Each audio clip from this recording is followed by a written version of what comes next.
Sorotan soal tim nasional Indonesia U23, saudara.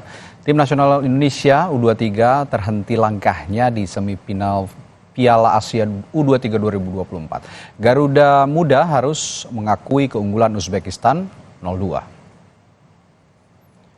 Dalam laga yang digelar di Abdullah bin Khalifa, Doha, Qatar, Indonesia sebenarnya sempat mencetak gol melalui Muhammad Ferrari pada menit ke-61. Namun dianulir wasit akibat offside.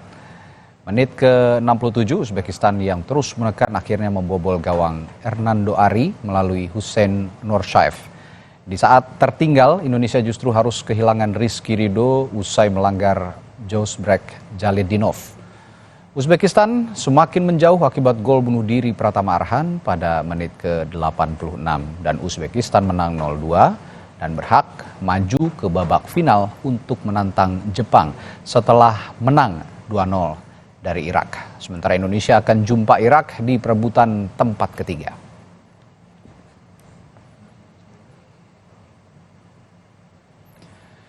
Saudara, acara nonton bareng semifinal Piala Asia U23 antara Indonesia kontra Uzbekistan digelar di sejumlah daerah di Indonesia. Di Solo, acara nonton bareng turut dihadiri Wakil Presiden terpilih Gibran Rakabuming Raka dan Menparekraf Sandiaga Uno. Acara nonton bareng Piala Asia U23 ini digelar di depan Balai Kota Solo, Jawa Tengah, Senin malam. Gibran dan Sandiaga Uno bersama menuju lokasi yang sudah disiapkan untuk nonton bareng. Ribuan orang warga Solo Raya memenuhi lokasi nonton bareng ini. Beberapa kali Gibran tertangkap kamera berekspresi saat Indonesia mendapatkan peluang. Namun harus kecewa karena Indonesia gagal menang dari Uzbekistan. Ada yang unik pada acara nonton bareng yang digelar di halaman Mapolres Bangkalan, Jawa Timur. Para penonton yang terdiri dari Polri, TNI, dan warga sekitar mendapatkan undian berhadiah berupa 2 ekor kambing. Undian yang diambil langsung oleh Kapolres Bangkalan ini diperoleh 1 anggota Polri dan 1 warga sekitar yang ikut tonton bareng Timnas Indonesia U23 melawan Uzbekistan. Ribuan warga Bandar Lampung padati acara nobar yang digelar oleh pemerintah Kota Bandar Lampung di Tugu Adipura. Hadiah yang diberikan pada acara ini tak kalah menarik. Wali Kota Bandar Lampung, Eva Dwiana, menyediakan berbagai hadiah, diantaranya sepeda, berangkat umroh, dan hadiah menarik lainnya. Dan kita bahas soal peluang Indonesia di posisi ketiga Piala Asia U23 dan Olimpiade Paris serta pertandingan tadi malam melawan Uzbekistan bersama analis sepak bola Anton Sanjoyo. Selamat pagi Bung Joy. Selamat pagi. Selamat pagi. Ya, Bung Joy, terlepas dari performa wasit yang tadi malam sangat menuai kritikan terutama dari publik Indonesia, bagaimana review pertandingan menurut Anda Indonesia lawan Uzbekistan tadi malam? Ya, kalau menang wasitnya oke banget. Tapi kalau kalah wasitnya dikritik Itu ya. Biasalah gitu. Tapi overall memang Uzbekistan satu kelas di atas Indonesia. Ya. Saya sendiri harus jujur mengakui saya overlook. Saya awalnya tidak melihat mereka sebagai favorit. Saya lihatnya Korea, Jepang gitu ya. Tapi ternyata kan Uzbekistan itu juara pada tahun 2018. Betul. Ya kan? Mereka juga runner up pada 2022. Jadi pembinaan usia muda mereka, sepak bola mereka terbilang yang bagus. Sayangnya memang mereka di kelompok senior itu kalau dibandingkan dengan negara-negara ex-Uni Soviet atau negara Eropa Tengah, karena sekarang mereka masuk bagian dari Asia, memang agak ketinggalan. Tapi sebagian besar pemain yang tampil di U23 adalah pemain-pemain yang tampil reguler di kompetisi domestik mereka di Liga 1-nya. Termasuk di Liga Rusia ya? Ya, ada 12 orang, ada ya sebagian besar di Liga Rusia. Dan ada 12 orang yang sudah memperkuat tim nasional senior. Sehingga memang ini tim yang sangat berpengalaman. Di luar itu semua, Indonesia sebetulnya juga bermain agak tertekan ya. Karena saya tidak melihat mereka bisa lepas dari tekanan dalam 45 menit. Ini yang membuat sebetulnya Indonesia sulit untuk bisa memenangi laga dengan jika sulit keluar dari tekanan. Nah, setelah mencetak gol dan dianulir dan itu memang offside, drop sekali kelihatan mentalnya dan banyak melakukan pelanggaran yang saya kira pelanggaran yang remeh tidak terlalu penting. Ini yang kemudian menjadi titik balik penampilan Indonesia. Tapi bagaimanapun mereka sudah sampai semifinal, masih ada kesempatan untuk meraih tiket ke Paris kalau bisa menang lawan Irak. Nah ini yang udah lupakan yang kemarin, harus bangkit karena masih ada laga melawan Irak.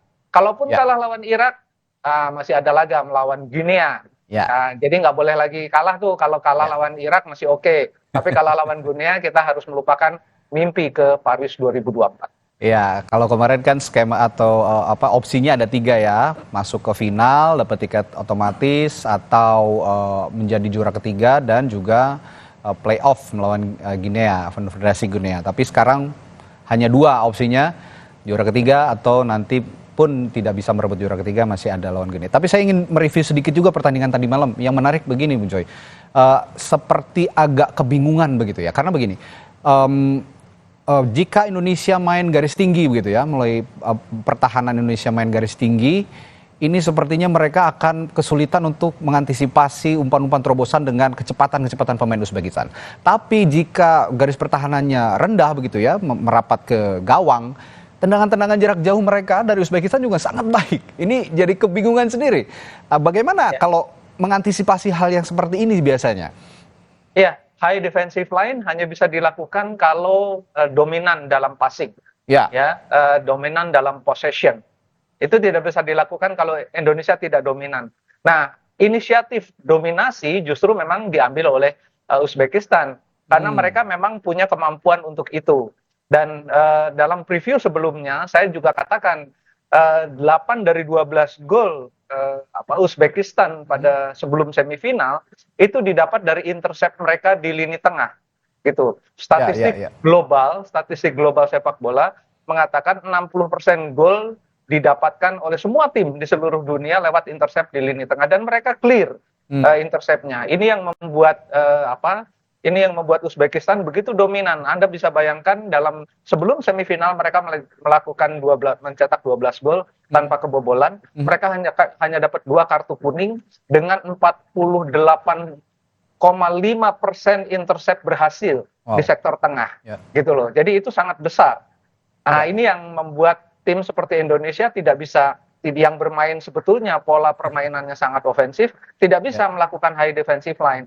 Jadi harus menunggu di sekitar perimeter pertahanan, kemudian melakukan serangan balik atau melakukan permainan yang agak keras. Tapi permainan yang agak keras memang cenderung berisiko. Nah, ini yang tidak diambil oleh Sintayong. Menurut saya strateginya udah benar. Cuma sayang memang Indonesia tidak punya pelari-pelari yang cepat dengan fisik yang siap beradu dengan para pemain belakang dari Uzbekistan yang ada 2 pemain dengan caps internasionalnya udah lebih dari 20.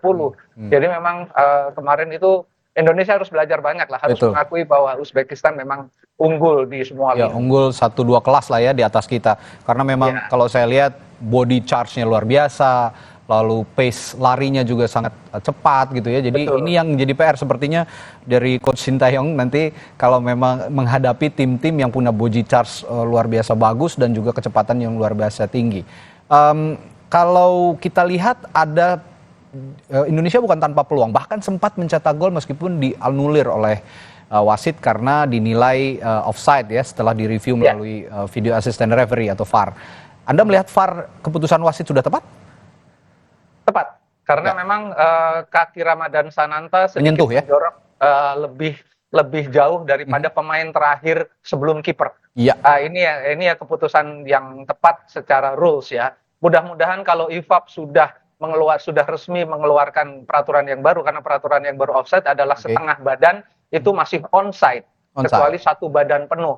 Nah ini masih diuji coba di Eropa. Mudah-mudahan musim depan sudah dipakai karena gol seperti yang dianulir seperti Ramadan Sananta memang sangat menyakitkan. Sama menyakitkannya sebetulnya dengan Korea yang melakukan gol pertama, memasukkan gol pertama. Ya, itu pun dianulir ya. Dianulir oleh VAR ya, itu remeh banget sebetulnya. Cuma sedikit sekali dari bagian badan, tapi itulah VAR harus diterima gitu loh. Satu lagi yang juga jadi pembicaraan dan perdebatan gitu, red card atau kartu merah yang diterima Rizky Ridho. Ini ada yang bilang katanya Rizky Ridho itu melakukan clearance Jadi itu maksudnya bukan kesengajaan, bukan intensi, tapi accident. Nah, bagaimana Anda melihat kartu merah Rizky Ridho ini? Ya, itu termasuk dangerous play kalau di dalam rules-nya FIFA ya. Memang Rizky Ridho barangkali tidak melakukan itu on purpose, tetapi wasit tidak melihat itu purpose atau on purpose, tapi gerakan lanjutannya dan berbahaya, gitu. Jadi meskipun pahit, memang harus diterima itu adalah keputusan yang tepat. Ya, seperti juga ketika Jenner mendapatkan kartu merah kan, perdebatannya kok nggak dilihat VAR-nya? Ya itu karena kartu kuning kedua. Ini sekarang sudah dilihat VAR-nya berkali-kali dia lihat, bahkan menurut saya ada sampai 1 menit dia mengulang-ulang adegan itu, dan akhirnya harus mengambil keputusan, dan saya kira keputusan itu tepat. Oke, sekarang kita harus lupakan kekalahan lawan Uzbekistan, tapi jadikan juga pelajaran berharga yang harus dievaluasi nanti untuk melawan Irak di perebutan juara ketiga. Nah, kalau kita melihat peluang, kemarin kan tidak adanya Komang Teguh, lalu juga Rafael Strike, sepertinya juga jadi titik lemah lah ya, jadi titik lemah untuk Indonesia, karena kita ketahui Rafael Strike ini juga rajin tidak hanya untuk menyerang, tapi juga ikut bertahan dan juga pressing. Dan punya positioning yang baik begitu, termasuk juga bisa versatile dibandingkan Ramadan Sananta atau Hoki Caraka, bahkan mungkin Kelly Stroyer. Peluang melawan Irak dan dengan nanti komposisi pemain yang lebih lengkap, bagaimana kira-kira Bung Joy? Kemarin saat mau melawan Uzbekistan, saya tidak berani mengunggulkan Indonesia. Waktu lawan Korea saya bilang 5-5-4-5, menang 1-0 dan ternyata menangnya adu penalti. Sekarang lawan Irak saya berani 5-5-4-5. Irak tidak sebagus Uzbekistan, harus jujur. Saya semalam juga melihat mereka melawan Jepang, tidak banyak berkutik melawan Jepang ya. Memang ada shot 3 atau 4 shot on target, tapi Jepang 16 shot on targetnya. Jadi kalau melawan Irak saya yakin Indonesia bisa menang. Bahkan kalaupun harus lewat adu penalti, oke, enggak apa-apa gitu loh. Jadi tapi menurut saya secara teknis setara. Uzbek sedikit di atas Indonesia, Irak menurut saya sama gitu loh. Kecuali tim seniornya ya. Tapi kalau tim U23 masih sama, bahkan Indonesia ada beberapa sedikit keunggulan. Oke lah, artinya toh kalau bisa menang lawan Irak kan bisa ke Paris 2024 kan. Itu yang paling penting sebetulnya. Oke, kalau melihat tadi Bung Joy, masing-masing individu kita yang pemain-pemain kita yang mungkin akan juga lebih maksimal nanti melawan Irak, seperti salah satunya Rafael Strike yang akan kembali ke skuad. Iya, udah tentu. Kemarin itu Indonesia kehilangan besar Strike ya.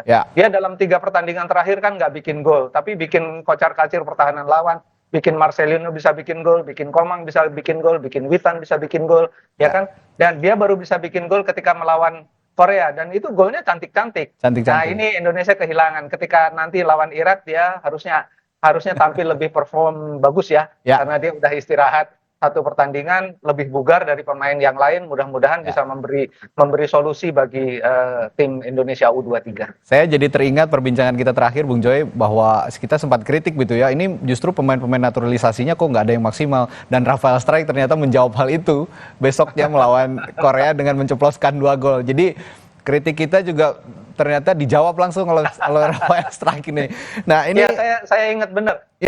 Dia kan pemain posisi nomor punggung 9, harus bikin gol dong gitu kan. Ternyata dia bikin gol bagus. Gol bagus, dan ini saya juga membungkam kritik kita semua. Dan sangat positif sebenarnya tren Indonesia ini, ketika ada kritik yang masuk, ada evaluasi yang masuk, ini semua diserap dengan baik sejauh ini oleh Coach Sintayong, dan juga menerjemahkan kritik-kritik itu kepada pemain-pemain tim nasional U23. Nah, terakhir Bung Joy, kalau melihat kekuatan timnas Irak yang tadi juga sudah sedikit direview gitu ya, tidak sebagus Uzbekistan, tapi saya punya catatan soal postur. Postur ini mereka juga sebenarnya kayaknya lebih lebih tinggi gitu ya, lebih kuat body charge-nya dibandingkan timnas Garuda U23. Tapi mereka mungkin masih bisa diantisipasi, punya celah kelemahan soal kecepatan. Bagaimana soal body charge dan kecepatan untuk melawan timnas Irak ini? Iya, Anda benar. Soal kecepatan mereka tidak lebih bagus dari Uzbekistan, tidak lebih bagus dari Indonesia juga. Cuma memang body charge-nya body charge-nya pasti mereka sedikit lebih unggul karena memang posturnya mereka rata-rata mungkin 179 atau 178. Indonesia cuma 177 atau 176. Jadi memang mereka ada sedikit unggul di dalam postur, tapi tidak dalam kecepatan. Nah, pemain seperti Witan, Marcelino yang ya tidak terlalu besar, Marcelino tinggi kurus gitu ya, bisa menyelinap karena kecepatannya lebih. Betul. Ini yang harus dimanfaatkan betul. Oke, ini yang bisa dimanfaatkan betul, kecepatan-kecepatan yang biasanya ditujukan oleh pemain-pemain sayap kita, winger-winger kita, mudah-mudahan bisa menerobos pertahanan Irak nanti yang sepertinya memang kelemahannya, catatannya ada di kecepatan begitu kira-kira. Dan peluang Indonesia sekali lagi ke Olimpiade Paris masih terbuka lebar, masih ada satu tiket yang bisa direbut jika menang melawan Irak dan merebut posisi ketiga, dan jika pun kalah, tapi kita tidak mendoakan tentu saja, masih ada asa untuk menghadapi laga playoff ya melawan Guinea. Baik, terima kasih Bung Joy, kita doakan bersama timnas kita tetap terbang tinggi nanti di ajang Piala Asia ini, meskipun tadi malam banyak sekali yang kecewa, tapi ya kita harus kembali bangkit untuk menyemangati anak-anak timnas Garuda U23. Terima kasih Anton Sanjo, analis sepak bola yang telah berbagi perspektifnya pagi hari ini di Sapa Indonesia Pagi. Sehat selalu Bung Joy. Pagi, selamat.